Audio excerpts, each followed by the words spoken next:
ಪಶ್ಚಿಮ ಬಂಗಾಳದ ಮಾಜಿ ಮುಖ್ಯಮಂತ್ರಿ ಬುದ್ಧದೇವ್ ಭಟ್ಟಾಚಾರ್ಯ ನಿಧನರಾದರು.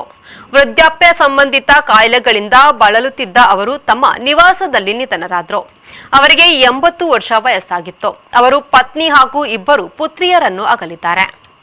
ಬುದ್ಧದೇವ್ ಭಟ್ಟಾಚಾರ್ಯ ಅವರು 2000ದಿಂದ 2011ರವರೆಗೆ ಪಶ್ಚಿಮ ಬಂಗಾಳದ ಮುಖ್ಯಮಂತ್ರಿ ಆಗಿದ್ರು.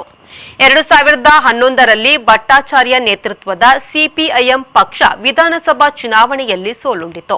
ಈ ಮೂಲಕ ಎಡರಂಗದ 34 ವರ್ಷಗಳ ಆಡಳಿತ ಕೊನೆಗೊಂಡಿತು. ಆಗ ಮಮತಾ ಬ್ಯಾನರ್ಜಿ ನೇತೃತ್ವದ ತೃಣಮೂಲ ಕಾಂಗ್ರೆಸ್ ಆಡಳಿತದ ಚುಕ್ಕಾಣಿ ಹಿಡಿಯಿತು.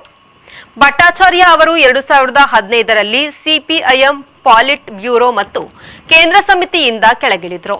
2018ರಲ್ಲಿ ಪಕ್ಷದ ರಾಜ್ಯ ಸಚಿವಾಲಯದ ಸದಸ್ಯತ್ವವನ್ನು ತೊರೆದ್ರು. ನಂತರದ ದಿನಗಳಲ್ಲಿ ಅವರು ಸಾರ್ವಜನಿಕ ಕಾರ್ಯಕ್ರಮಗಳಿಂದ ದೂರವೇ ಉಳಿದಿದ್ರು.